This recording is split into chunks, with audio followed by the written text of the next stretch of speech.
Good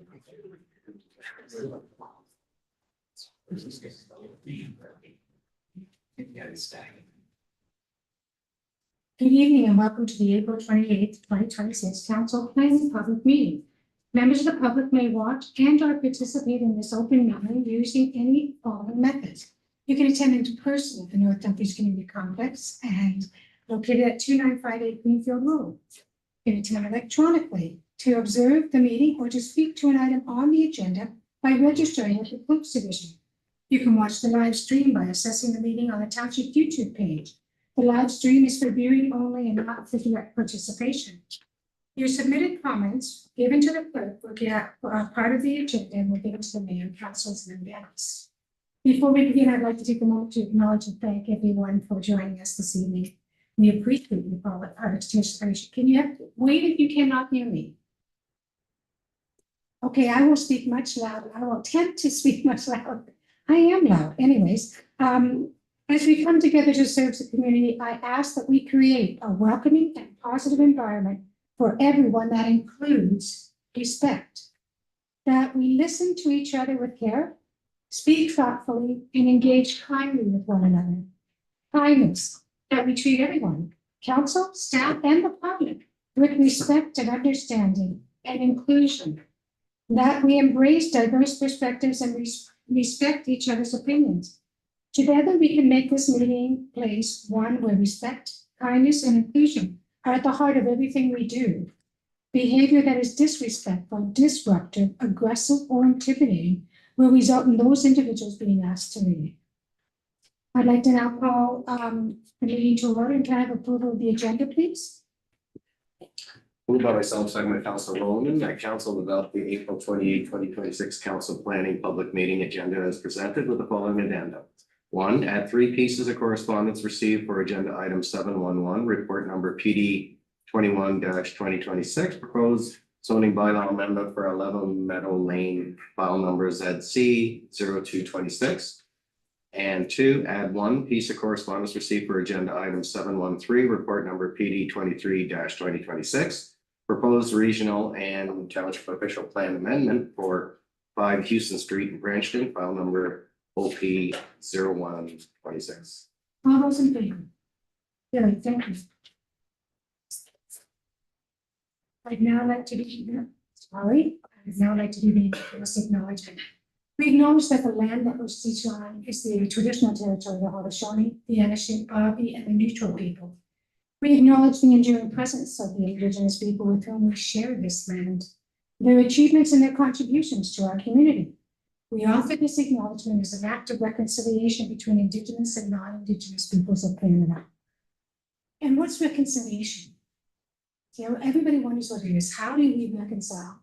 Well, we had the privilege, and I mentioned this last night at council, of finding out that the first NHL hockey player came from North Dumfries. And we presented the information to hockey, and we also presented it to the New York Rangers. And the Rangers confirmed that he was the first Indigenous hockey player, and they sent us 2 of his jerseys. And I had the honor of presenting it to, at that time, Chief Ava Hill at Center Ice. And she held it high and she said, this is what reconciliation is. It's respecting one another and realizing that we can accomplish things while working together. And that's what it is. And that's the respect for one another. You know, I always tell people, if you're Canadian or you're an immigrant coming here, the first thing you learn is that we have respect first. We respect one another. You have to lose that respect by your actions or your words. Let's keep that respect among each other. So let's stop and pause and think about that.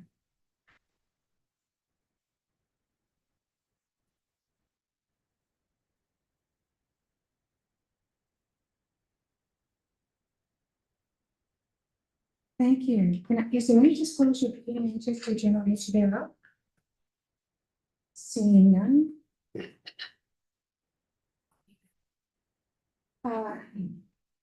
Going into committee of adjustment, Councilor Williams. Are we adjourned going to committee adjustment, Councilor Williams?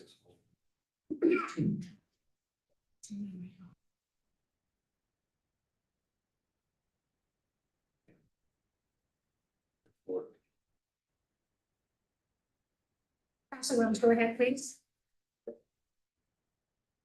Moved by myself, second by Councilor Holman, that the council meeting adjourn at 6:04 PM to sit as committee of adjustment for the purposes of holding public meetings pursuant to the provisions of the Planning Act. All those in favor? Carried, thank you.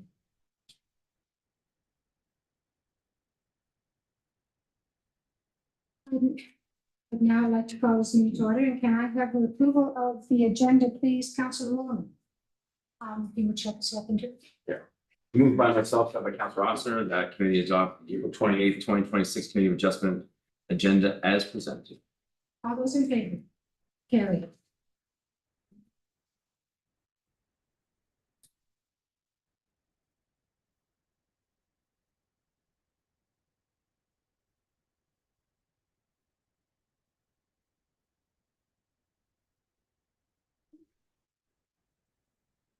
And now, can I have approval of the minutes, please, Councilor Austin? Moved by myself, seconded by Alita Wilms, that committee approved the committee adjustment meeting minutes dated March 24th, 2026. All those in favor? Carried, thank you. Is there any disclosure of your interest in General Rachel Bella? Seeing none.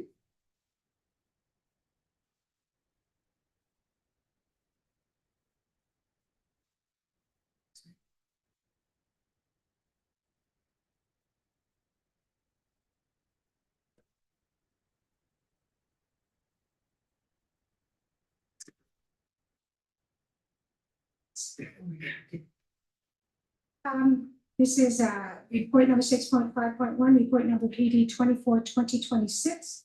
Consent application lot addition for 3362 Old Beverly Road, Donner parcel, and 3320 Old Beverly Road, receiving parcel. File number B-0126. Now you're gonna hear me say this several times, but if you hear it, you can all say it together. Notice has been given in accordance with the Planning Act. The Secretary Treasurer will keep a record of all three persons who provide comments on this application and those who register with the Clerk's Department to request a notice of decision. Those individuals will be notified of the decision or the convening of future meetings on this application. There's a sign-in sheet at the back on the table, and you need to complete it if you wish to have further updates on this file. Brock Linkletter, Senior Planner, will present this application. Brock, please. Thank you, Madam Mayor. The following presentation has been prepared to present the details regarding consent application B0126 for proposed lot boundary adjustment affecting the properties municipally addressed as 3362 Old Beverly Road and 3320 Old Beverly Road. The purpose of tonight's meeting is to provide an overview of the proposal, solicit comments from members of the public, and relevant commenting agencies. No decision will be made on the application this evening. All comments received will be returned to staff for consideration and a future recommendation report to the committee. The subject lands are located on the north side of Old Beverly Road, east of Shellard Road, and west of Village Road. The property municipally known as 3362 Old Beverly Road, which for the purposes of this application will be referred to as the donor parcel, is approximately 78.1 hectares in lot area with a corresponding frontage of approximately 801.2 meters onto Old Beverly Road. This parcel currently is used for agricultural purposes and contains a single detached dwelling as well. The receiving parcel, municipally known as 3320 Old Beverly Road, is an existing 0.21 hectare rural residential use lot with a corresponding lot frontage of 40.2 meters onto Old Beverly Road. The receiving parcel is surrounded by the donor parcel on its west, north, and east sides and is currently developed with a single detached dwelling, detached accessory shed, and an existing septic system and leaching bed. The subject lands are designated rural area and protected countryside on map 7 of the township's official plan and regional official plan.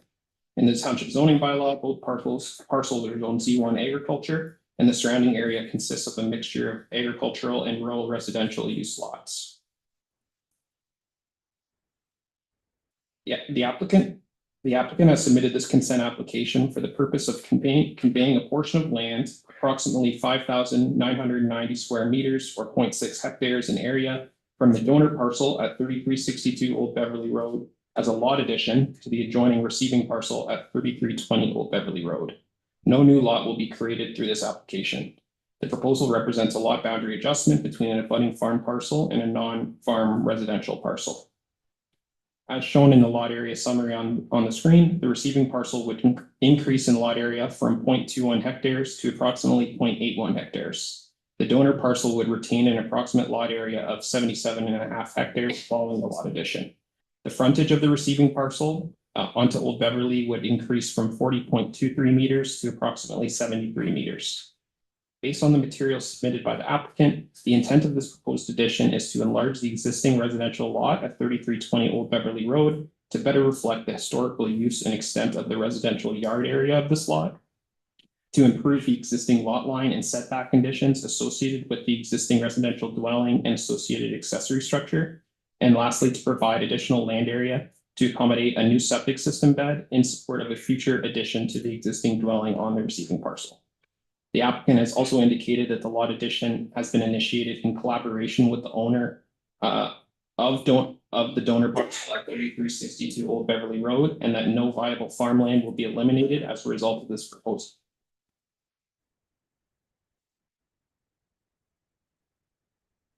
The concept plan on your screen illustrates the proposed lot boundary adjustment in greater detail, looking at the receiving parcel. The orange shaded area represents the existing receiving parcel at 3320 Old Beverly Road, containing the existing dwelling, shed, well, and septic system. The green shaded area represents the 5,990 square meter portion of land that's being proposed to be conveyed from the donor parcel as a lot addition from 3362 Old Beverly Road. The combined parcel comprising the existing receiving parcel and the proposed lot addition area would result in a total lot area of approximately 0.81 hectares with 73 meters of frontage on Old Beverly Road. The donor parcel at 3362 Old Beverly Road would retain an approximate lot area of 77.5 hectares following the lot addition and would continue to maintain the existing agricultural operation. The map on this screen shows the full limits of the donor parcel and receiving parcel, as well as the area to be added to 3320 Old Beverly Road, being indicated with the thick black dashed line. The map also shows the GRCA's natural heritage and natural hazard features mapped within and around the subject lands. As shown, portions of the broader donor parcel contain features associated with the Sheffield-Rockton provincially significant wetland, as well as a regulated water course along the GRCA's 30-meter regulated area. The wetland features and water course are concentrated towards the northern and western portions of the donor parcel at 3362 Old Beverly, as well as immediately west of the receiving parcel, 3320 Old Beverly. Based on the consent drawings submitted in support of the application, the lands proposed to be conveyed to 3320 Old Beverly Road are located outside of the mapped GRCA wetland limits, although they do remain in proximity to the GRCA's broader regulation limits. The GRCA has reviewed the application and have advised that they have no objection to the proposed consent application for the lot addition. The GRCA noted that the proposed extended west lot line of the receiving parcel traverses very marginally through the provincial significant wetland. However, as the proposal is a lot addition and does not create a new lot, they indicated they do not have concerns.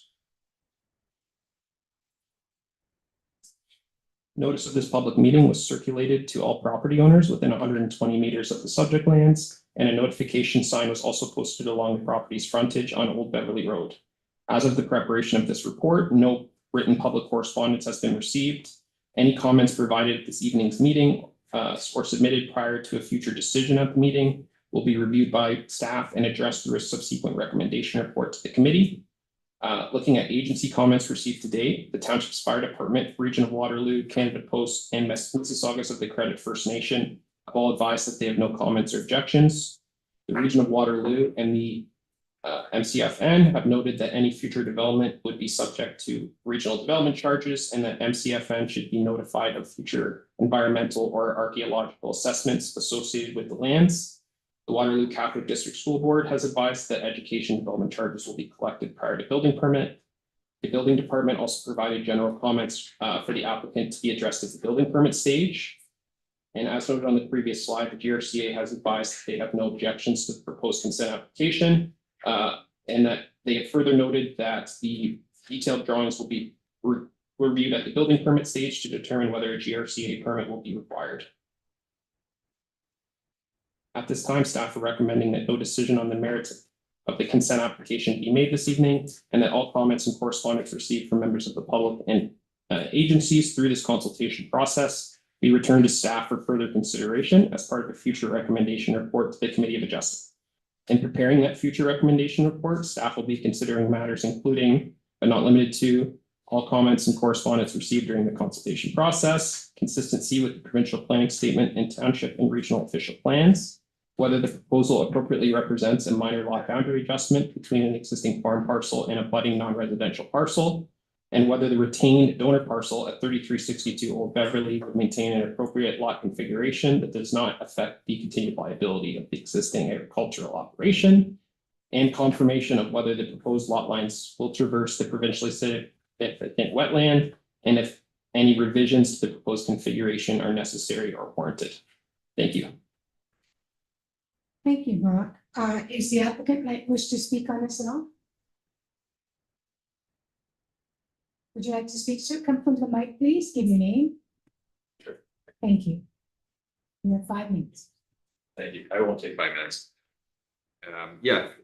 My name is Tobias Niemanen, so. Some can you raise the podium for it, please? It's just the button now. Go here. Yeah. That goes here. So my name is Tobias Niemann and I am the applicant. I'm also the owner of the receiving parcel. I think Brock did a great job. Thank you, Brock, for presenting the case. I don't think it's overly controversial. I'm hoping it's not overly controversial, so I don't have much to say today. We're not planning to do anything unique with the property. The addition will be a residential property addition to the existing house on the lot. My wife and I have 7 kids and we're planning to raise all 7 of them on a fairly large lot with a large backyard. So we're hoping that this goes forward without a hitch, and look forward to seeing comments from the public. I have second youngest of 7. Boy, you got a busy house. Thank you so much. Any members of the public wish to come up and speak? Seeing none, councillors, any questions? Seeing none, can I have a motion, please? Councillor Williams.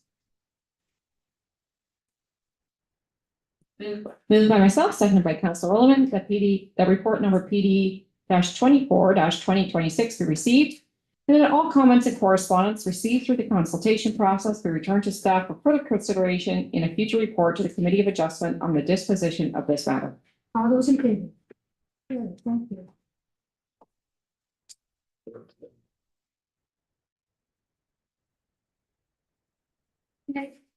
Next is 6.5.2, report number PD 26-2020, minor variance application for 19 Main Street, file number A0526.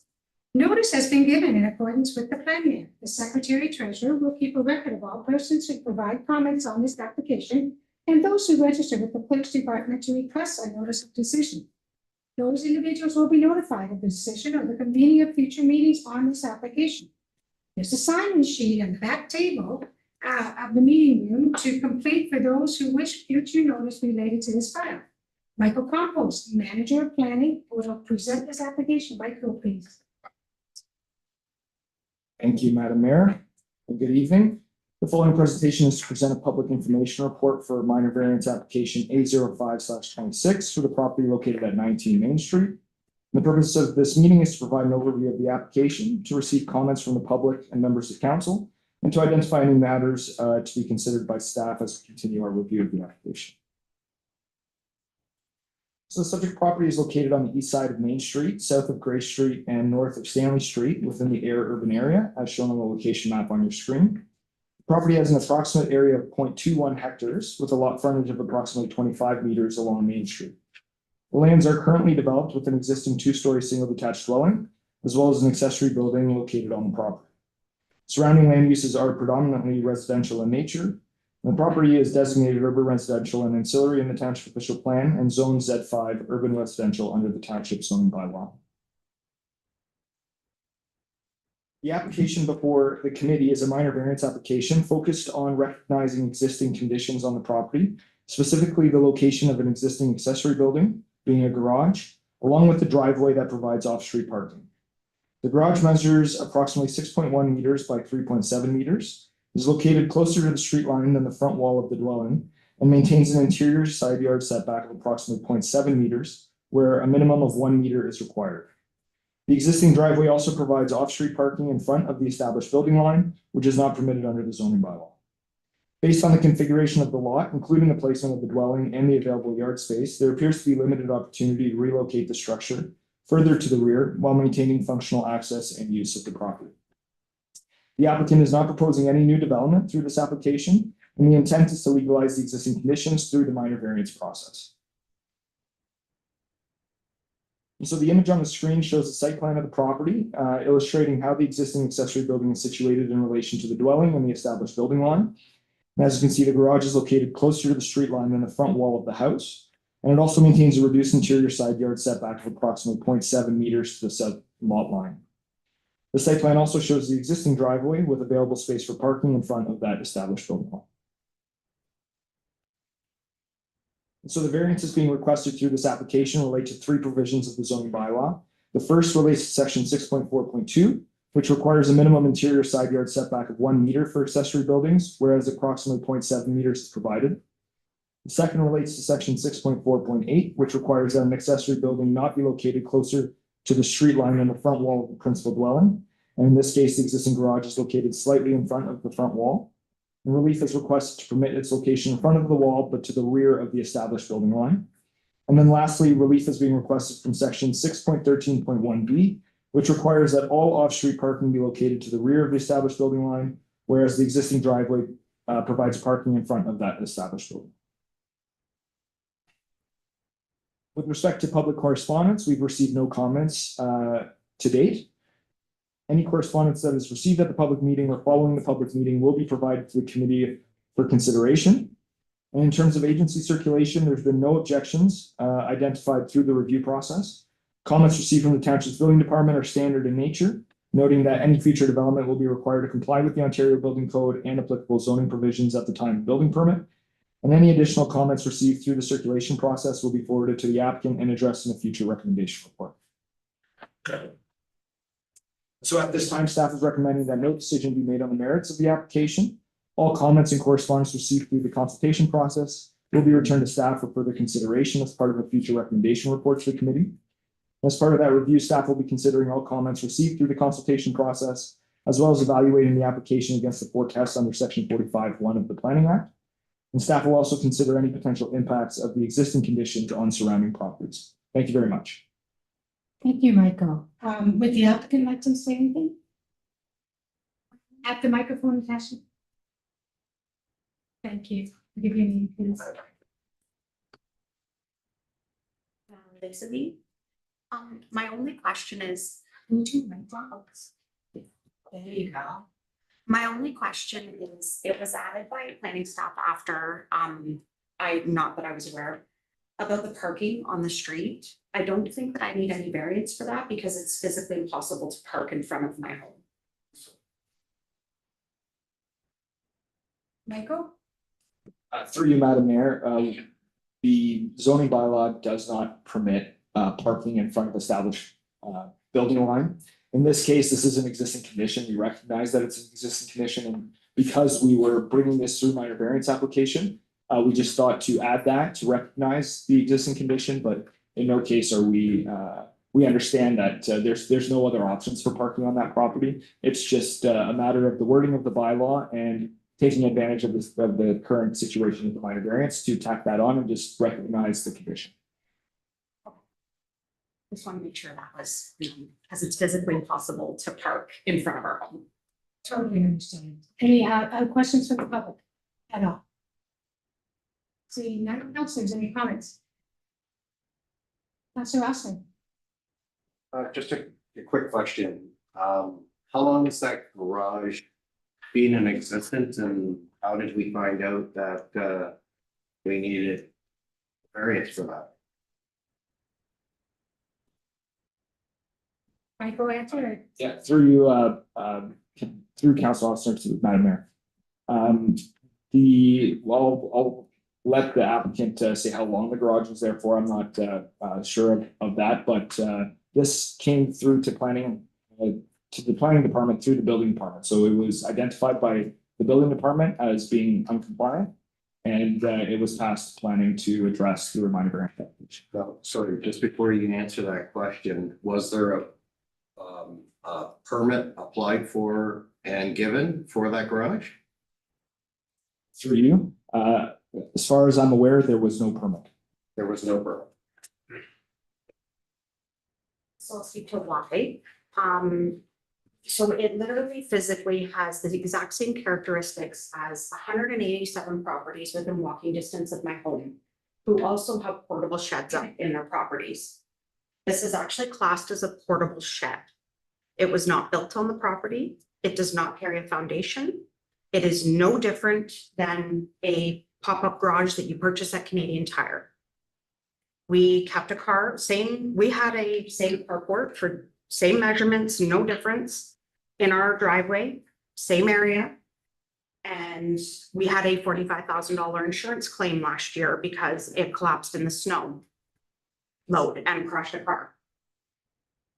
So we replaced our car, went to go buy a new carport, and our insurance company came along and said, oh, no, we will not cover a car if you put it under that again. So in the winter, we had to do something quickly to protect the car. It is physically not possible to park a car in my garage because the way the home was built, it has a curb height of this height if you can't open a car door in my garage. So I believe our bylaw is anything over 10 by 16 needs a permit. Is that correct, C.O. McHale?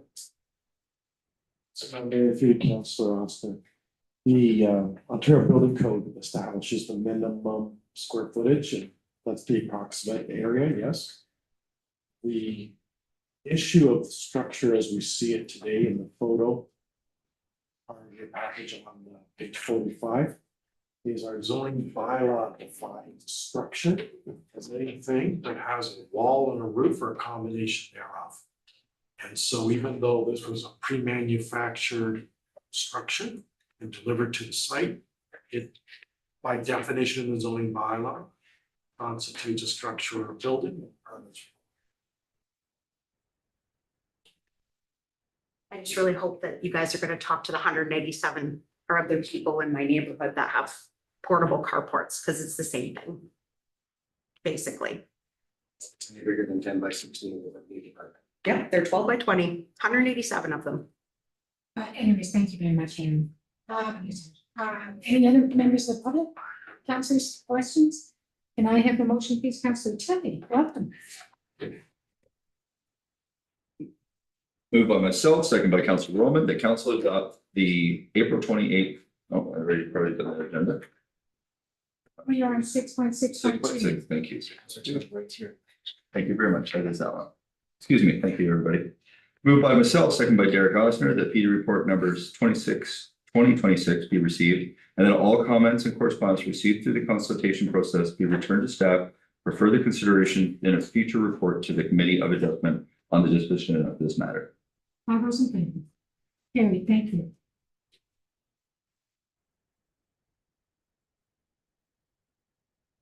Next is report number 6.5.2, report of the PD 2026, Mary Minor, very active one. On to the next one. Next is 7.1. Public meetings and votes. So we have to adjourn. I apologize. Councilor Austin, you adjourn, please.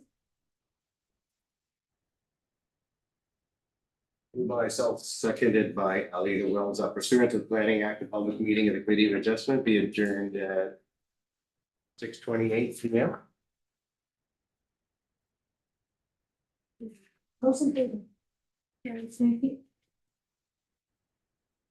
Now, 7.1 Public Meeting Planning Act, 7.1.1 Report Number PD 21-2026. Proposed zoning bylaw amendment for 11 Meadow Lane, file number ZC-02/26. Notice has been given in accordance to the Planning Act. The clerk will keep a record of all persons who provide comments on these applications. Those who register with the clerk's department to request a notice of decision. Those individuals will be notified of the decision or the convening of future meetings on this application. There is a sign-in sheet at the back on the table of the meeting room to complete for those that wish notice related to this file. Christina Blasnovic, planning GIS technician, will present this file. Christina, please. Thank you, Madam. The following presentation is for minor variance application CC 02/26 for the property located at 11 Meadow Rose Lane. The purpose of tonight is to introduce the application, outline the proposal, and receive comments from council and members of the public. No decision on the merits of the application is being recommended this evening. The property is located on the east side of Meadow Rose Lane, south of the intersection of Roseville Road and Meadow Rose Lane, and within the Roseville settlement area. The property is approximately 2,444 square meters in size, with a lot frontage of 31.7 meters onto Meadow Rose Lane. This property consists of a single-story detached dwelling. Surrounding land uses are agricultural and rural residential. This property is zoned Z3 rural residential and designated settlement residential and ancillary in the township official plan. The application proposes the construction of a new two-story accessory building in the rear yard of the subject property. The building will have a footprint of approximately 9.1 meters by 18.3 meters, with a total area of approximately 167.2 square meters. This represents an accessory building lot coverage of approximately 6.8% of the subject property. A second-story deck is proposed at the rear of the building with an approximate depth of 2.4 meters and is proposed to wrap around a portion of the side of the building. Access to the proposed development will be provided via the existing driveway from Meadow Rose Lane, which is proposed to be extended along the edge of the garage to the rear yard and adjacent the side property line. The driveway is proposed to have a width of approximately 7.9 meters at its widest point. The proposed building is intended to contain two distinct components within a single structure, the first being a garage shop area at the front of the building and a coach house at the rear. The garage area is highlighted in blue and the coach house area is highlighted in orange. The proposed building height is 6.5 meters. The front portion of the building is proposed to be used for indoor storage associated with the property owner's masonry business. The property owner has advised that no active business operations are proposed to occur within the building, with the space intended solely for the indoor storage of equipment, material, and tools associated with the business, as well as a small office area to support administrative functions. This area of the building will be approximately 12.2 meters in depth. A portion of the space, approximately 6.1 meters, is proposed to be open to above to provide additional vertical clearance. The rear portion of the building, approximately 6.1 meters in depth, is proposed to contain the coach house. The coach house will be located within the rear portion of the ground floor and will extend into a partial second story above. The coach house will be approximately 167.2 meters squared in size, consisting of approximately 55.7 square meters on the ground floor and approximately 111.5 square meters on the second story. The subject property is zoned Z3 rural residential under the township zoning bylaw. While a coach house is a permitted use within this zone, the storage associated with the owner's business is not currently permitted. The zoning bylaw amendment application is therefore required to permit the proposed garage and shop area and to establish site-specific provisions that define and limit how the space may be used.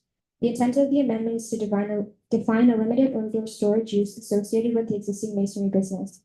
The site-specific provisions will also address the zoning requirements for the proposed coach house and establish the final permissions that would be considered as part of staff's recommendation. The following slide outlines the identified zoning deficiencies associated with the proposed development.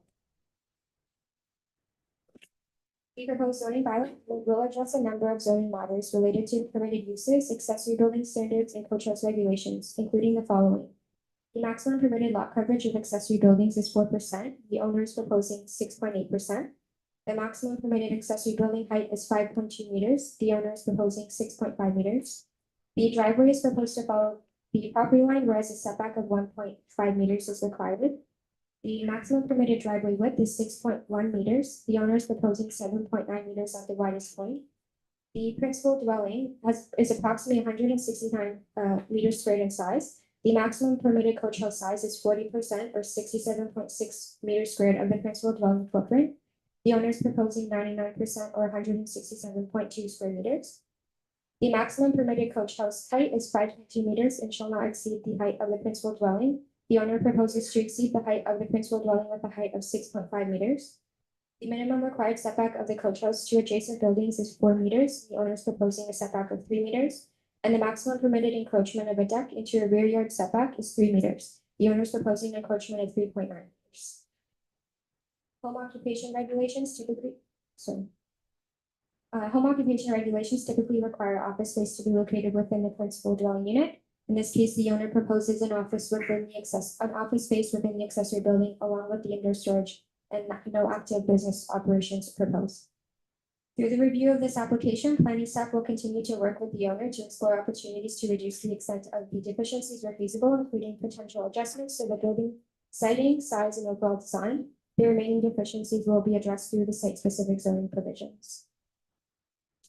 The image on the left of this shows the subject property as viewed from Meadow Rose Lane. The image on the right shows the portion of the rear yard visible from Meadow Rose Lane and the proposed building location. The area highlighted in red represents the approximate location of the proposed accessory building footprint. The yellow dashed line indicates the approximate property line. This image illustrates the proposed building footprint as viewed from the rear yard toward the adjacent property. These stakes installed by the owner indicate the approximate corners of the proposed building. 3 pieces of correspondence were received from adjacent property owners expressing concerns with the proposed development. The first resident identified the following concerns: that the proposal's consistency with township zoning regulations and compatibility with the established residential character of the neighborhood. The resident notes that the proposed accessory building is significantly larger and taller than the existing dwelling with a footprint comparable to the principal residence, and that the scale and two-story plan may not be in keeping with the surrounding area. Additional comments relate to this building's design and materials, which are perceived to have a more industrial or commercial appearance, as well as the potential for increased business-related activity over time, including traffic, parking, and on-site activity. Further concerns include the adequacy of existing driveway and potential for increased on-street parking, as well as the introduction of a coach house and its impact on the existing residential character of the neighborhood. The second piece of correspondence raises additional concerns related to the proposed development, including potential impacts on property values and the storage and movement of equipment on site, including loading and unloading activities. The resident also identifies concerns regarding privacy impacts from the proposed two-story form, including windows and a rear yard deck, as well as the driveway extensions, rear yard access, parking, and the existing gravel driveway and grading conditions. Further concerns relate to the potential impacts on existing trees along the shared property line and associated privacy screening. The third piece of correspondence highlighted similar concerns as well, with the addition of concerns regarding the accuracy of the site plan dimensions and concerns related to service and capacity. Regarding agency comments, there have been no concerns received from the Region of Waterloo, Canada Post, or the Fire Department. Planning staff are awaiting comments from additional departments and agencies. Staff recommends that all comments and correspondence received from members of the public and government agencies through the consultation process be returned to staff for a future report to council on the disposition of this matter.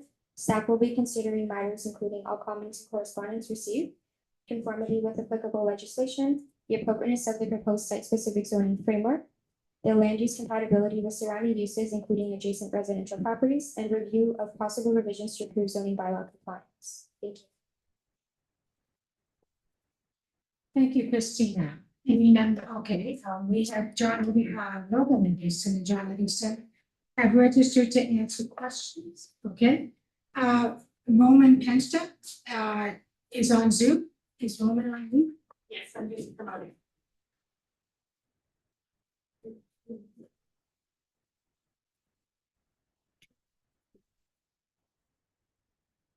Welcome.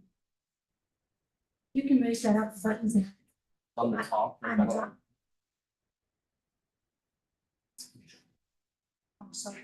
Okay, I didn't know, John, it just says you were gonna just wait for questions, but if you want to speak, go ahead. I can, that's fine.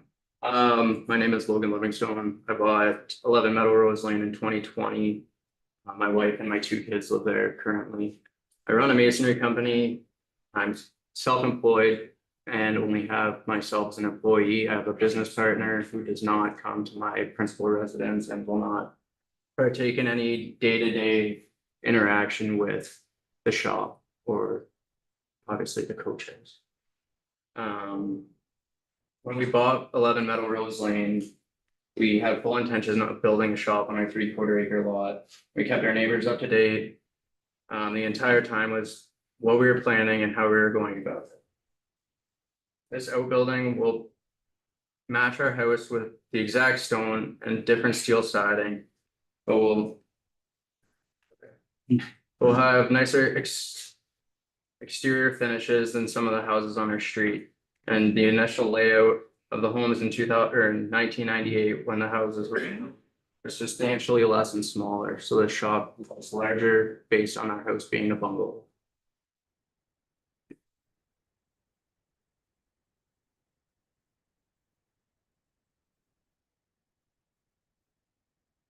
You want to address the questions that were raised or? No, the people get to speak first, so, so you get to speak now and then the people get to speak. Some of the questions that were raised was it does not fit characteristics of the street. Just because no one else on the street owns a construction company and there are no outbuildings for this regard. I don't think it's fair that this is getting so much backlash. And the size of the shop that will be built will obviously be taller than the bungalow that is currently on the property. Pushing the coach house to the back of the yard will hide it from the street view minus our direct neighbors. The building height will be blocked primarily on the right side of the shop and coach house by large cedars that are there. But from the street, all you will see is the front of the shop with this natural stone. The right side of the shop will be completely hidden by cedars and the adjacent shop and the neighbor's backyard.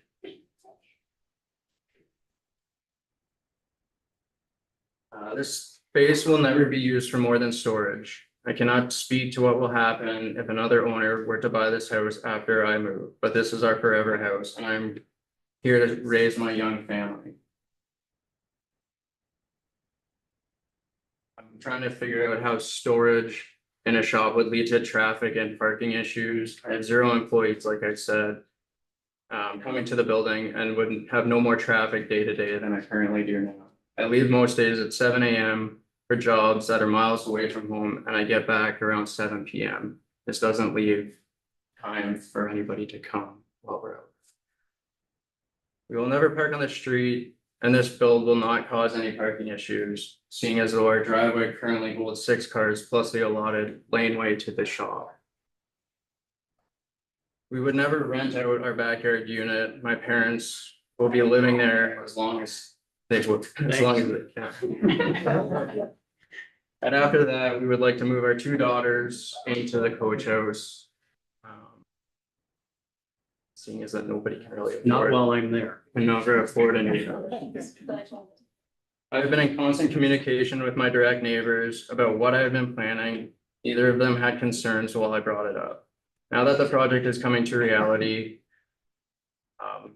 some neighbors have raised complaints. With my parents downsizing, we thought that this would be an alternative. I never hid my ideas from our neighbors, and I have been completely open with my. Thank you. Next is Roman Pensa on Zoom. He's declining. He's declining. Okay, what about Terry Wiseman?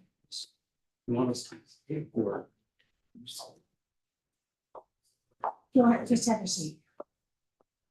Hi, Terry.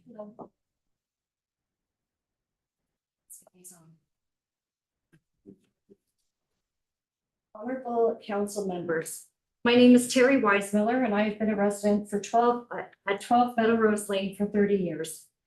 I am here to formally submit concerns and request for clarification regarding the proposed zoning changes for the property located at 11 Meadow Rose Lane. The proposal indicates that the building is intended to include a garage shop area at the front and indoor storage associated with owner's masonry business and a coach house at the rear. Based on this description, it is understood that the garage shop area is to be used solely for storage purposes and that the masonry business itself operates from a separate location. Accordingly, no clients, customers, or supply delivery traffic should be expected at this property and no business signage should be installed on site. The application further states that it seeks site-specific zoning provisions to permit both uses and any associated relief. Clarification is required regarding language introduced uncertainty about the scope of permitted uses. This is a concern that approval of the application could enable a transition from passive indoor storage to active business operations with the proposed shop space. Should the use of the property shift from storage to business operations, several significant concerns arise. Traffic and safety, increased client and supplier traffic on a street without sidewalks, presently serves as a safety risk, particularly in a neighborhood with elderly residents, children, and pets. Additionally, the presence of heavier vehicles associated with the masonry business may contribute to increased noise and deterioration of the existing road infrastructure. Parking.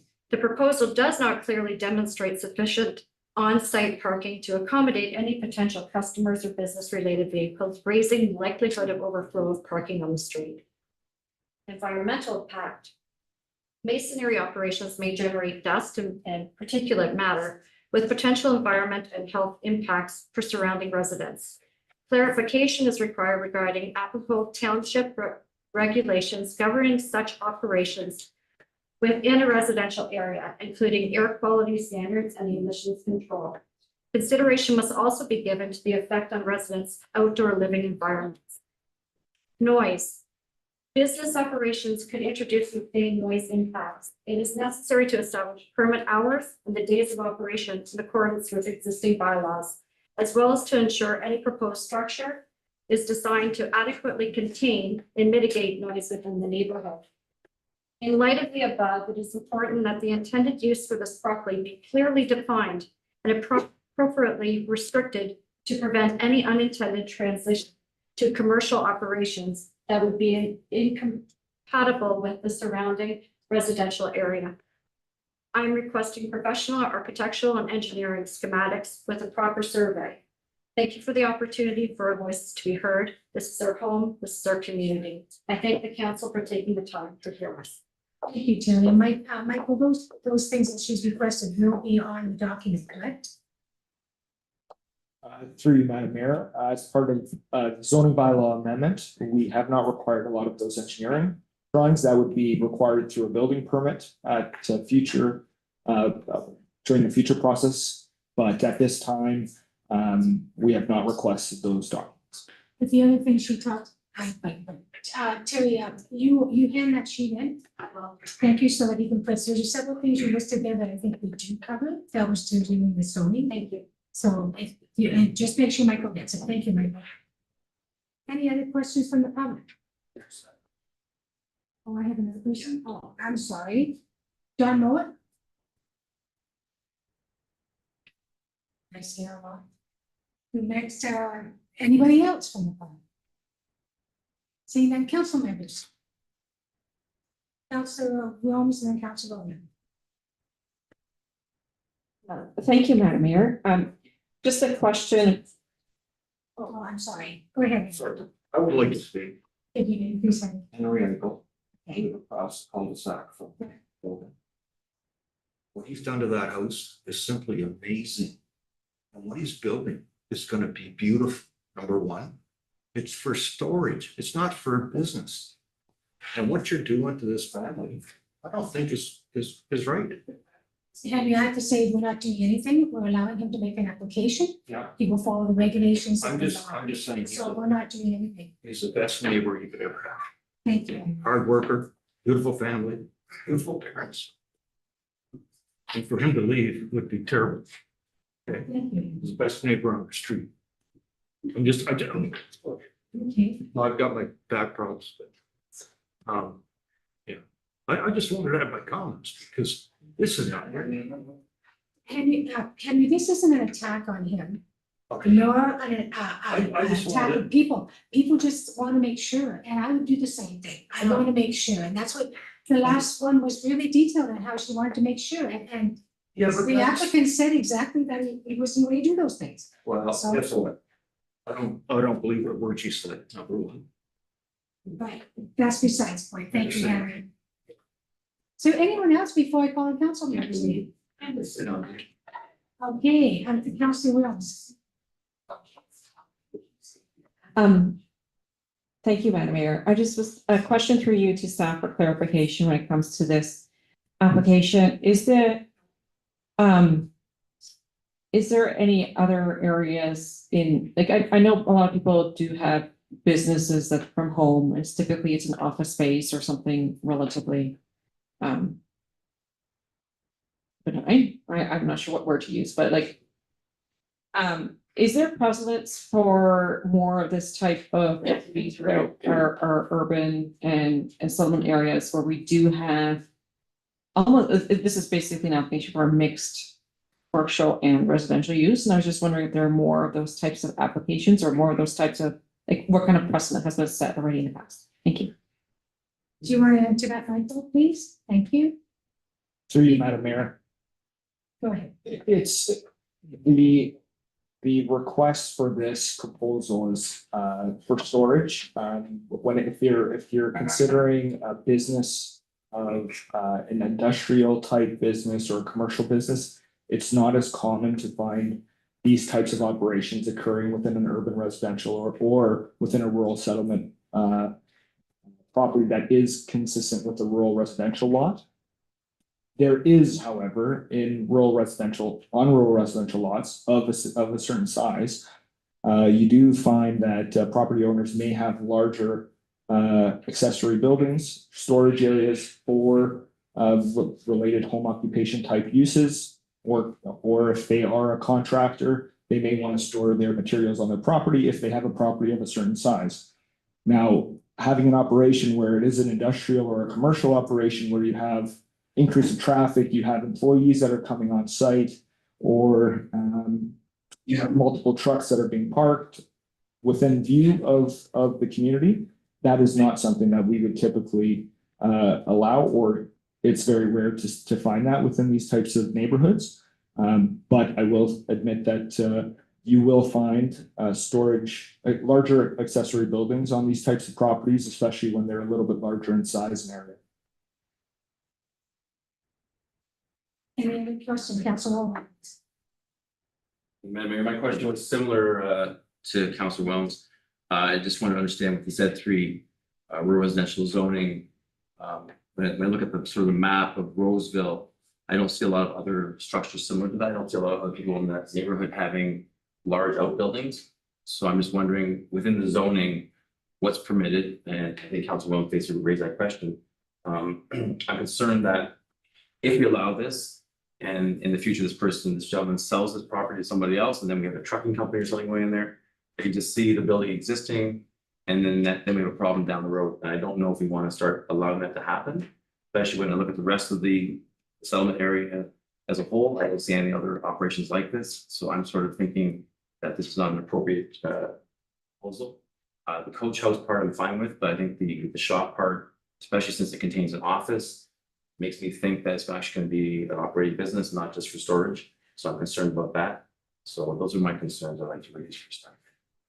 Councilor Tilly. Thank you. Just in response to Council Roman's comments there, and I can appreciate that. As a previous contractor, I've done the exact same thing as the applicant, and it's perfectly reasonable. But I do respect the fact that there's the aspect that what can be done in the future. But that's what bylaw is there to enforce. And I've actually had instances, because I was a contractor and not as knowledgeable as I am now about what you're allowed to and not allowed to do in a property. And in Cambridge, I was told I wasn't allowed to operate a business out of a residence. So I learned that the hard way, and bylaw came in and enforced it and did it in a very professional way. And I had to just continue what I was doing. So I think the procedures there to make sure and enforce that the residences around are protected. And in this case, it sounds like a very quiet person trying to make an income, adding to society, doing beautiful work according to his neighbor. So I would be okay with this, my aspect, based on my previous experience and what he submitted. But that again depends on what happens in the future. But again, that's what bylaw could enforce if it wasn't done properly. So that's my opinion. Councilor Austin. Thank you, Madam Mayor. So this whole process is just starting now, and this is the groundworks of what can we do, how can we do it? So I'm hoping that between the neighbors and the applicant and staff, maybe some adjustments can be made to make it, you know, maybe it doesn't need to be quite as high or located exactly here. Maybe, you know, through the process, things could be switched around, because we've had other applications where homeowners use their garages as Sorry, carry on, first. use their garages as storage, like for water heaters and stuff like that. We had an application not too long ago. However, it wasn't quite as tall and as big. So this is just the beginning, so I'm hoping that moving forward, things can be worked out. So the gentleman can keep his nice property, and we can keep a nice neighbor, and everybody can be happy, and you know, it's gonna be give and take, but hopefully everything can be worked out so that you know, you have happy neighbors and you have a happy applicant. Thank you. Councilor Lawler. Thank you, Madam Mayor. So I think Councilor Ross was referring to the one on Water Street in here where we had a coach house with a business in front, and they were running a water softener or water heating business out in front for storage. But I think in that, as Councilor Ross said, in that instance, the profile was much lower, more in keeping with the neighborhood, more in keeping with the house, the existing house. I think it's just the commercial aspect of this potential project that I'm concerned about, how tall it is, how it's large overhead doors, which, you know, I think lend themselves to more of an industrial use. And I own properties in industrial business parks in North Dumfries, and I operate my businesses in industrial parks, not in residential areas. So this is a sensitive topic for me. I feel that you have an industrial use or commercial use, you should be in one of our business parks. And if you have a small business, then sure, operate on your home. But you start blurring those lines, and then you have the neighbors become concerned with traffic and customers and all that sort of thing. I think we have to be cautious about allowing that to happen. So I'm hoping that through the whole process, that will be clarified as speaker spoke about the items that have to be, and our staff will look at it, because I believe in air. You're allowed to operate a business, and you're allowed to have it up to one employee. And is it one, Michael? Through you, Madam Mayor, through our home occupation regulations in our zoning bylaw, we do allow for certain home occupations that are specifically listed in the zoning bylaw. That does allow for a homeowner plus one employee. That is a current regulation for home occupation, but those home occupations are only applicable for businesses that operate within the principal dwelling and not within an accessory structure. Right, but the point being is, let's see where this goes. Let's see if we can work together, because you know what, we and Henry, we want to hear everybody's voice and everybody's concerns, because that's our job. But what doesn't? And we heard the applicant's voice as well, and his speech through the heart. So we'll hand it to staff, we'll watch it as it goes along, and the people will be vocal if things are not done right. So, and I don't mind that, that's what's supposed to be happening in a democracy. So if there's no further questions or comments, Councilor Williams. Thank you, Madam Mayor. I think my one remaining concern has to do with the laneway along the side. I just want to make sure that should this proposal go through, and that it is going to be proper distance from the trees, and that it's going there is no other laneway on the houses going to their backyards. We got to make sure that that's properly put together and accessible from the street, and there's enough room for whatever equipment needs to go through in order to drop off the masonry and materials. Thank you. I can see Michael writing now, so Michael's got that. Thank you. Any other questions or comments, Councilor Wong? Madam Mayor, so further to Councilor Williams's question, when you look at the property, you can see there was a large swale between the property on the south end of the property, between the adjacent property. That swale has been filled in, and now there is a gravel platform there, or pad there, where they park the vehicles. I'm just concerned, is there a stormwater management issue there now with the swale being filled in? Maybe staff can look into that as well. Staff, Michael, you're Mr. Director. See no further comments, because we're done now. So can I have the motion, please, Councilor Rowland? By itself, by Councillor Oster, that P report number 21/2026 be received. And all comments and correspondence received through the constitutional process be returned to staff for further consideration in future report to council on the position of this matter. All those in favor?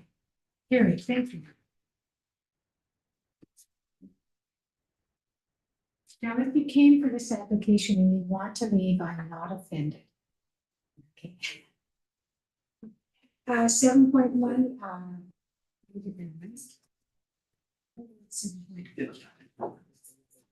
7.1.2, report number PD 22/2026, proposed bylaw amendment for 1279 Branston Road, file number ZC-0126. Notice has been given in accordance with the plan. Clerk will keep all persons who provide comments on this application, those who register with the Police Department to request. Those individuals will be notified in the session of the party of future meetings on this application. There's a sign-in sheet at the back table. Meeting room for those who wish to have notice related to this part. Christina Blazard-Nolan, planning and GSI technician will present this. Christina, please. Thank you, Madam Mayor. The following presentation is for zoning bylaw amendment application ZC-01/26 for the property located at 1279 Branston Road. The purpose of this meeting is to provide an overview of the proposal, to solicit comments and identify issues or matters to be assessed by staff. The property is located on the east side of Branston Road, south of Morrison Road and north of Maple River Road. The property is approximately 33 acres in size, with a lot frontage of 217.5 meters onto Branston Road. The property consists of a two-story single detached dwelling and a barn. Surrounding land uses are agricultural and rural residential. The property is zoned Z1 agriculture and designated rural area and protected countryside in the Township of Bishopville. The purpose of this application is to rezone a portion of 1279 Branston Road from the Z1 agriculture zone to a site-specific Z2A rural residential zone in order to implement the approved consent application B04/25.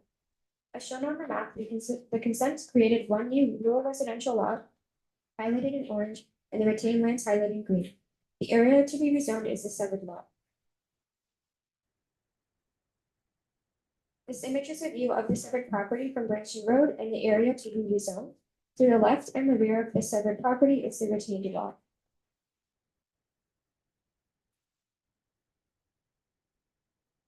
No correspondence has been received from any members of the public. There have been no concerns from the Region of Waterloo Fire Department or Township Engineering Department. The building department has advised that all future development of the property must comply with the Ontario Building Code. The Mississaugas and Credit Police Station has advised that if any archaeological potential is identified during ground disturbing activities, all work must cease immediately. The planning staff are still waiting on this specific uses. Staff recommends that all comments and correspondence received from members of the public and government agencies through the consultation process be returned to staff for a future report to council on the disposition of this matter. Staff will be considering matters including all comments and correspondence received, conformity with applicable legislation, the appropriateness of the proposed site-specific zoning framework, and the land use compatibility with surrounding uses. Thank you. Thank you, Christina. Brandon Flanagan. Welcome, Brandon. You can raise, might be later, but you can raise it should you wish. That'll be all right. I'll be brief. I think Christina did a great presentation. The zone change in front of you tonight is really a result of the consent application, which has already been heard at the committee. So we're just following the next steps to implement the zoning, which would then allow the severance to be completed. So myself and Chris Riva, who will be the future owner of the property, are just here to answer any questions. Thank you. Any other questions? Members of the public here, anybody from the public wish to speak on this issue? Any questions from council? Can I have the motion, please, Council Wells? Moved by myself, seconded by Councillor Tilly, that PD report number 22/2026 be received and that all comments and correspondence received through the consultation process be returned to staff for further consideration of the council on the disposition of this matter. All those in favor? Carried, thank you.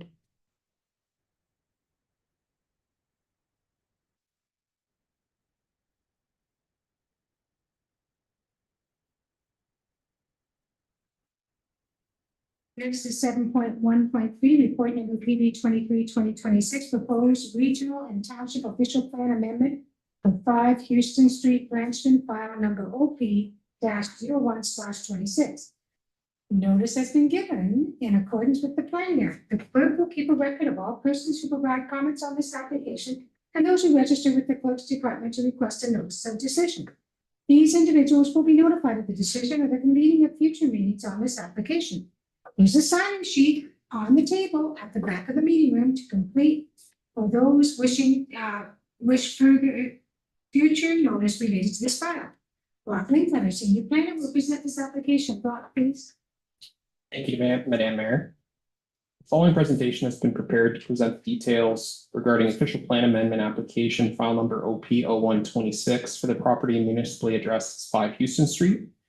The purpose of tonight's meeting is to provide an overview of the proposal and to solicit comments from members of the public and relevant commenting agencies. No decision will be made on the application this evening, as all comments received will be returned to staff for consideration in a future recommendation report to council. Subject property is located on the north side of Houston Street, abutting the intersection of Houston Street and King Street within the Branston Rural Settlement area. The property currently has a lot area of 1,051 square meters with approximately 47.24 meters of frontage on Houston Street. The lands are currently developed with a single attached dwelling on private services, 2 accessory structures, and an in-ground pool, and access is provided via an existing driveway from Houston Street. The property is designated settlement area residential, and ancillary in the township's official plan, with a small area at the rear of the property identified as a core environmental feature along the rear property line. The property is also designated in the regional official plan as rural area and protected countryside. In the zoning bylaw, the property is zoned Z3 rural residential, and the surrounding area predominantly consists of rural residential uses consistent with the Branston rural settlement area.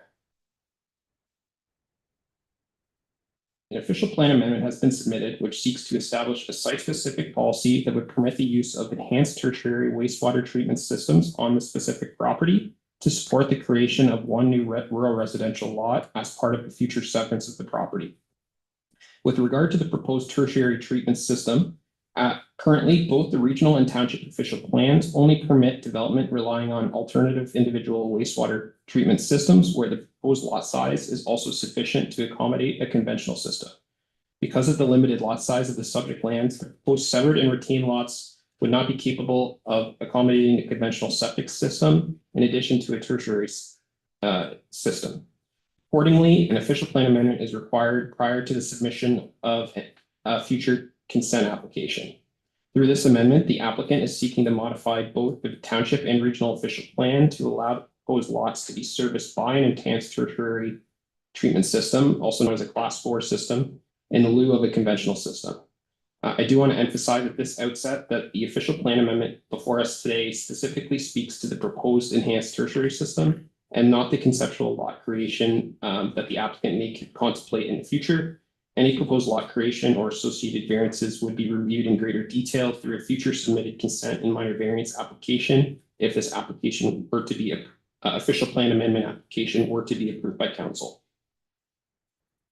At this time, the consent application to establish the proposed lot has not been submitted. Sorry, I skipped that. To support the OPA application, the applicant has provided a conceptual severance sketch, which is shown on screen. As noted, the lot creation details and dimensions shown are conceptual and for context only at this stage. The proposed severed lot would have a lot area of approximately 2351 square meters and a lot frontage of approximately 13 meters along Houston Street. The proposed retained lot would have a lot area of approximately 2,000 square meters and a lot frontage of approximately 34.2 meters. Both of the lots would be serviced by individual private wells and class 4 enhanced tertiary septic systems or tertiary treatment systems. Access to the proposed severed lot would be provided through a new gravel driveway from Houston Street, while the retained lot would maintain its existing driveway access. A minor variance would also be required along with this consent for the proposed conceptual lot configuration as currently submitted, as the proposed severed lot frontage of 13 meters falls below the 30-meter minimum required through zoning. The official plan amendment is supported. The applicant intends to bring forward the consent and minor variance applications at a future date, as noted. which would require public notice to surrounding property owners, as well as additional review through the committee of adjustment process. This image on the screen pairs the conceptual severance sketch with an aerial overlay showing how the proposed future new lot, retained land, and servicing components could be situated on the site. Once again, this is illustrative only to give council and the public a clear vision of what the future severance may look like. Notice of public meeting was circulated to all property owners within 120 meters of the subject lands, and a notification sign was posted at the frontage of the subject property. As of the preparation of this report, one written comment was received this afternoon from a member of the public, Mr. John Nimitz, a neighboring property owner who provided written comments raising two items for consideration. Firstly, Mr. Nimitz advised that his property contains a dug well located approximately 35 feet from the shared property line, and has requested that this be considered as part of the review of the application. And secondly, Mr. Nimitz has flagged a potential property line and survey concern at the entrance to 5 Houston Street, where a stake associated with 9 Houston Street is reportedly located partway into the existing driveway at 5 Houston Street. These comments will be reviewed by staff and addressed in a future recommendation report to council, and any further comments provided at this evening's meeting or submitted prior to the future decision will be similarly reviewed and addressed. Looking at agency correspondence, the fire department and GRCA have stated they have no comments or concerns. The Township's engineering and public works department has advised that grading plans will be required at the time of the future consent application, as well as the need for entrance permits at that stage. The building department provided advisory comments for the building permit stage, including that the existing sheds may need to be demolished or relocated, and that a separate permit will be required for any fence work. In addition to general compliance with the Ontario Building Code being required at building permit stage. Canada Post advised that the development is considered as infill and that mail delivery would be provided to an existing community mailbox. Continuing on here, the region of Waterloo provided no objections, as the region staff acknowledged that the submitted nitrate impact assessment is now under the purview of the Township Post Bill 23, and that the region will no longer be reviewing those studies. And Mississaugas of the Credit First Nation advised that if any archaeological potential is identified during ground disturbance, that all work must cease immediately and they must be contacted. 6 Nations of the Grand River elected council provided environmental comments such as the request to incorporate bird and light friendly design practices and to prioritize native plant species and avoid invasive species. The Waterloo Catholic School Board advised that any education development charges will be collected prior to the issuance of any building permit. Grand Bridge Energy advised that the owner or applicant may be required to enter into a servicing agreement with Grand Bridge Energy, and that only one hydro service per proposed property is permitted. And RJ Burnside, the Township's external engineering consultant, completed a detailed review of the submitted nitrate impact and water supply assessment. Burnside generally supports the water supply findings, but did recommend that additional details regarding well depth, aquifer characteristics, and confirmation of well records be provided. With respect to the proposed reliance on enhanced tertiary treatment, Burnside has noted that there are some concerns with the long-term enforceability of nitrate reducing systems, as the Ontario Building Code does not regulate nitrate reduction performance, and that the proposal does not currently identify how monitoring, enforcement, and corrective action should be handled. Any additional comments received after tonight's meeting will be reviewed and addressed in a future staff report to council for a recommendation. At this time, staff are recommending that no decision be made on the merits of the official plan amendment application this evening. Instead, all comments and correspondence received through the consultation process will be returned to staff for consideration as part of a future recommendation report to council. That future report will consider, among other matters, all comments and correspondence received during the consultation process, consistency with matters of provincial interest under the provincial planning statement, including promoting efficient development and land use patterns within rural settlement areas, ensuring the appropriate location of growth and development within the branched rural settlement area, protection of the rental strip of land at the rear of the property, and most importantly, ensuring safe and appropriate servicing solutions for rural residential development. The future report will also consider servicing considerations, including the appropriateness and long-term performance of enhanced tertiary treatment systems for rural residential lot creation, the adequacy of the submitted nitrate impact assessment prepared in accordance with the MEC, the Ministry of Environment Procedure D54, and the long-term maintenance, monitoring, and enforcement provisions of those proposed tertiary systems. Additionally, we will be looking at conformity with applicable planning framework, the appropriateness of the proposed site-specific amendment language for the regional and township official plan amendments, and the compatibility of the proposed lot creation with the established surrounding volume pattern. And that concludes my presentation. Thank you. Thank you, Brock. I believe Robert Master is online, but to answer questions on it. Or would he like to speak? I'm just promoting him now. Okay.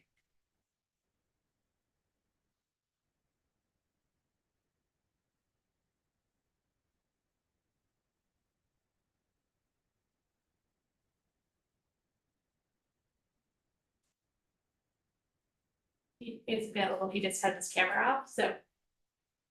So, but he's just going to answer questions, as you said? Mr. McMaster, if you can turn on your camera and unmute.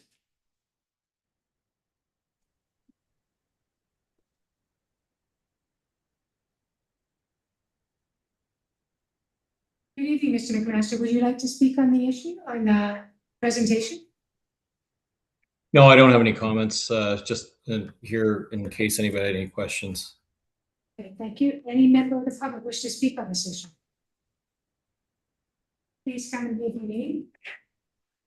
I think the podium should be one way, maybe five. Yeah. Mayor and council, my name's April Suand. I live at 1 Victoria Street in Branchton. Just have a few comments for you to consider when this comes back for your decision. An official plan amendment to permit tertiary treatment seems to remove the safeguard of what a large lot does when you have a passive septic system. If the tertiary treatment systems happen to fail in the future, you have no safeguard of a larger lot to be able to put in a traditional septic system. That's why that provision is in the regional official plan and your official plan. Tertiary systems are very expensive to operate and maintain, and they rely on the due diligence of the owner of that. And if this proposal were to go through, you wouldn't be just creating one new lot that relied on a tertiary system. It would be both lots, the severed and retained lot. Sorry, I have a cold, so. When you live on private services, you are your own public utility system. You take care of your own well and your own septic system, and you rely on your neighbors to do the same. Right now in Branchton, we have generally good water quality, although it is annoyingly hard and it does have iron and manganese in it, but we don't have health parameters like nitrate or E. coli as a concern. If the tertiary systems were to fail and there is a nitrate issue that's caused, there's very little we can do to solve that problem because the lot's going to be big enough to put in a traditional passive septic system, tank and leaching beds. And in the future, if the OPA goes through, you need to think about what is a minor variance. Is it minor to take the lot frontage from 30 meters to 13?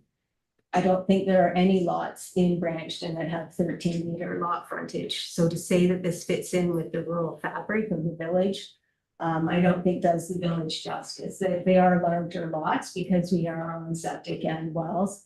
13 feet doesn't seem to be minor. So that's something to consider, that you sort of hamstring yourselves if you allow the OPA to go through. You're basically saying a 13-meter lot is okay because that's what you've got left. I think a dangerous precedent would be set if this official plan amendment were to go through for the rest of the village. So I think you need to consider that as well. Thank you. Anyone else wish to speak? Well, John Minute, are you here? Yeah. Would you like to speak, John? Sure. Okay. Thank you for your time for this evening. I just wanted to call, just put it on record regarding a dug well that I have. It's not a drilled well. So it is 35 feet within the property line. Obviously, my major concern would be making sure that the quality of my water maintains to be at a healthy standard. So that would be, just wanted to make sure that was on record. So that's the only thing I had to call it today. Thank you. Anyone else wish to speak? Councillors, any questions? Councillor Williams and Councillor Bowman. Thank you, Madam Mayor. I just perhaps have a question for, just for clarification. And maybe I'll just start with a comment though, because a lot of people, when they move into rural areas, don't always understand septic and well maintenance very well to begin with. So I was wondering if I can get some clarification from staff, what maintenance of a tertiary system looks like as compared to the traditional septic tank and leaching bed that we're more familiar with. Because that requires, just emptying the tank every few years and keeping an eye on things. But what is all involved that's additional? So Madam Mayor, through Councillor Wills, these are fairly sophisticated treatment systems. And basically there's an operating license and the design engineer will put what the parameters are in terms of effluent at the discharge that will go into septic system for final polishing, as well as anaerobic measurements, nitrates, systemic solids, and the like. And so there would be measuring ports at each of those at the discharge into the header going out into the tile bed. And on an annual basis, qualified individual has to do the sampling at those test ports as to what is being discharged into the tile bed. And report it's in compliance with the original design parameters. Excuse me. The mechanism to ensure that the future owner is aware of their obligation, because remember, there could be multiple owners over time as properties sell or are resold in time. And so it's actually registered on the title of the property. So an owner or a future owner is made known of their obligations for these high performing systems. And those reports will be submitted on an annual basis to the township.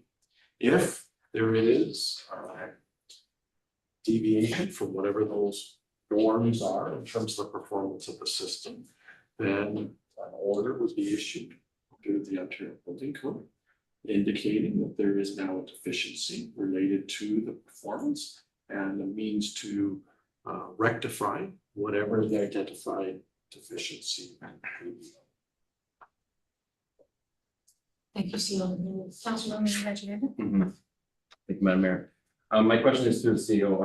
Are we looking at official plan amendments for these types of tertiary systems just across the entire township, or is it only in the specific? I know we talked about the potential of future developments, perhaps utilizing sort of technology. So I'm wondering, is it something that it's until we do the entire official plan, or do we just look at it in isolation? CEO McNeely. So Madam Mayor, through to Councilor Older, this is the second site-specific application that's been filed. Council may recall there was an earlier proposal on Banner Road, also within the limits of Ward 4. These are being done on an individual basis right now because of the conflict with what they wish to do vis-a-vis today's current policy regime, as set out in our official plan. Certainly as part of the undertaking of the official plan, the provincial planning statement provides an opportunity for alternative servicing technologies.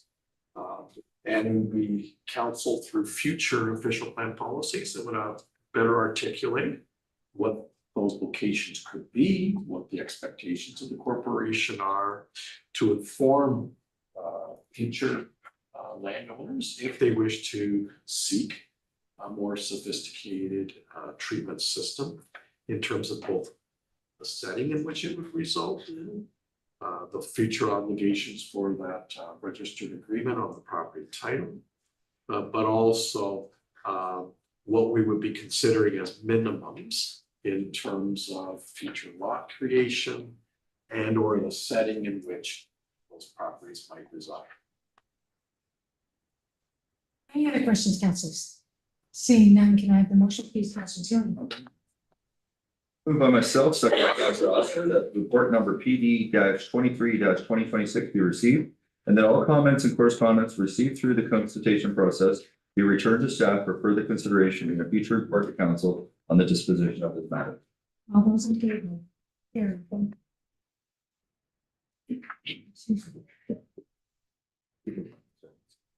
Next up is 7.2.1, report number PD 25/2026. Yes, good night, folks. Have a good night.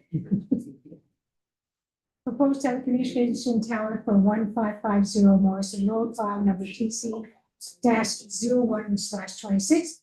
Notice has been given in a correspondence with the township's telecommunication tower protocol. The clerk will keep a record of all persons who provide comments on this application and those who register with the clerk's department to request a notice of decision. Those individuals will be notified of the decision or the conclusion of future meetings on the application. There's a sign-in sheet on the table at the back of the meeting room to complete for those who wish further notice related to this file. Michael Compost, Manager of Planning, will present this application. Michael, please. Thank you, Madam Mayor. And so the following presentation is for a telecommunication tower application TC-01/26 for the property located at 1550 Morrison Road. Purpose of this meeting is to provide an overview of the proposal, to receive any comments from the public, and to identify any matters that should be considered as staff continue the review of the application. So the subject property is located on the west side of Morrison Road, approximately 300 meters south of Dundas Street South, or Highway 8, as shown on the location map on your screen. The property has a total area of approximately 1 hectare, with about 74 meters of frontage onto Morrison Road. And the site is currently occupied by Ontario Christian Gleaners, which is a nonprofit agricultural-related operation that processes surplus produce for humanitarian purposes. And the surrounding area is primarily agricultural in nature, with a number of rural residential dwellings located along Morrison Road and in the surrounding area. From a policy perspective, the lands are designated rural area in both the township and regional official plans, and the property is zoned Z1 agriculture with a site-specific exemption that permits the existing on-farm business use. The application before council is for the construction of a 60-meter lattice telecommunication tower. The tower is proposed to be located toward the northwest corner of the site, within a fenced compound that is approximately 12 meters by 12 meters in size. And within that compound, there will be an equipment shelter on a concrete pad, along with a chain link fence and a secured gated access. Access to the tower will be provided from Morrison Road by way of a proposed 5-meter wide drive aisle. And in terms of siting, the tower is proposed to be set back approximately 128 meters from Morrison Road, approximately 11 meters from the rear lot line, and another 5.4 meters from the side lot line, which helps to maintain the separation from the adjacent agricultural property and the rural residential properties on the eastern side of Morrison Road. And the purpose of the tower is to address an identified coverage gap in this area, and has been designed to accommodate multiple carriers on a single structure, which helps to reduce the need for additional towers in the future. And the applicant today will be speaking in more detail with regard to that coverage gap in this area. The image on the screen provides a photo simulation of the proposed 60-meter telecommunication tower as viewed from Morrison Road. And this simulation is intended to give both council and the public a general sense of how the tower may appear within the surrounding landscape once constructed. So as you can see, the tower is proposed within an agricultural setting, is located toward the interior of the property, which helps to reduce its visual prominence from the roadway. The existing buildings on the property also provide some level of visual screening when viewed from Morrison Road, particularly from certain angles. At the time of preparing this report, no public correspondence has been received, and any comments that are received at the public meeting or following the public meeting will be shared with council and considered as part of the review.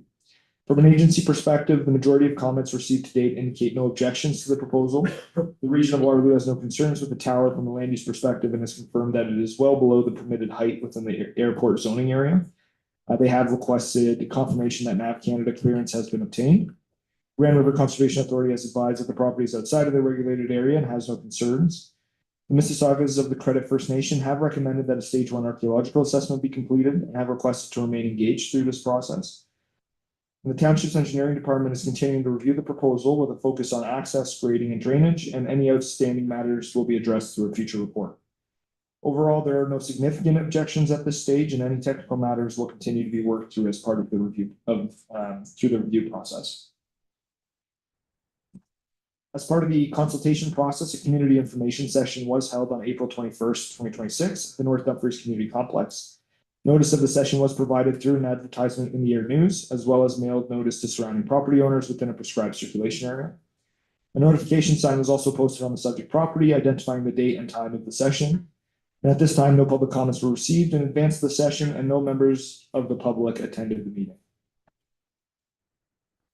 Staff recommends that all comments and correspondence received from members of the public and government agencies through the consultation process be returned to staff for a future report to council on the disposition of this matter. And staff will be considering matters for a future recommendation report to council, including all comments and correspondence that have been received during the consultation process, if the subject proposal, in the opinion of staff, is desirable for the property and complies with the township's telecommunication tower antenna preferred protocol, and any potential impacts on surrounding properties from the proposed development. And that concludes my presentation. Thank you. Thank you, Michael. I believe that Lucas Cup is registered to speak. Hi, Lucas. Hi. Can you introduce a little bit?